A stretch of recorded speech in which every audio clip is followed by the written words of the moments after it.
was 1985, and we were up in Wisconsin skiing, and I didn't feel good. I thought I had the flu.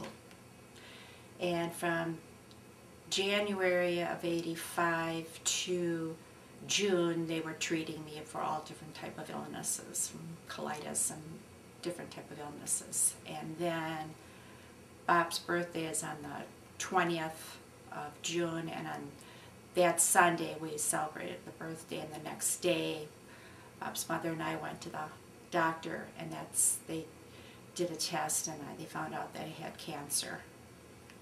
And I had to call my parents.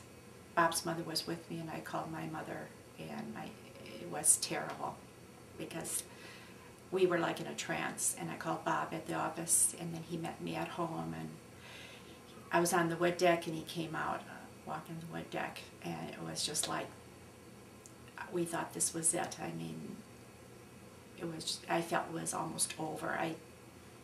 I've never had something like that. I didn't know how to handle it. It was like a 25% survival rate. And so what we did, we decided to go see an oncologist. And the first one we talked to, he said, well, you can do whatever you want. There is no real, thing that can help you. And we went to another oncologist, and he said same thing. He said, this is not good.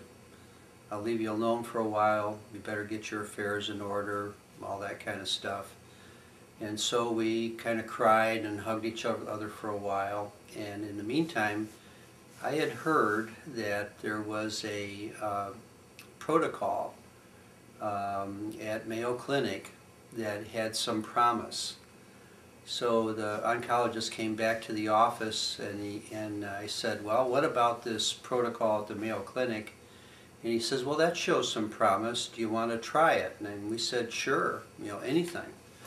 And the way this works is you pull a number out of the computer, and you can get one of three things. You can get a placebo, you can get a different medication, or you can get the protocol that they're testing at Mayo Clinic.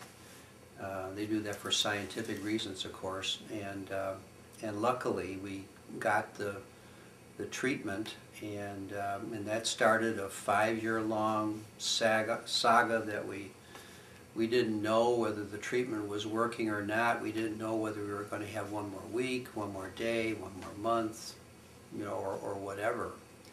And but I think all in all, it drew us closer together. It drew us closer to God.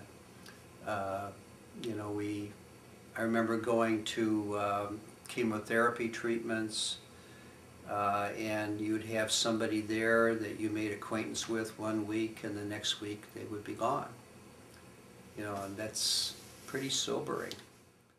If I didn't get sick, as much as I would never want that on anybody. I would never want that on myself. I mean, if I could go back and I not had it, I would love it. But because I did get that cancer, that really made me stop and really evaluate my life, know what was really important, and get me closer to God and really understand God.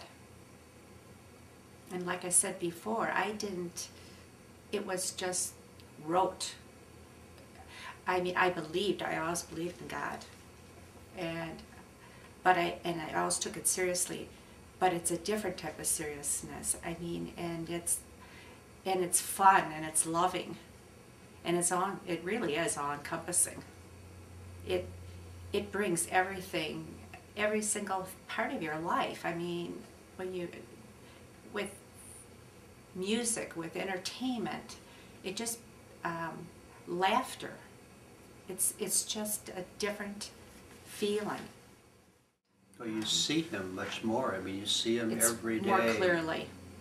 And his word means so much more when you go through an ordeal like this. I mean, it magnifies everything, and it just means so much more. And it's all, if you place your trust in Christ, that's where it should be, and you know, and you get so much out of it. You really do. That's it. That's it, Bob. Trust. Believe in God. Yeah. Believe, and He will heal you. Believe, and He will work wonders. The door is always open. You know, it's so true that all you have to do is knock and He opens the door up for you.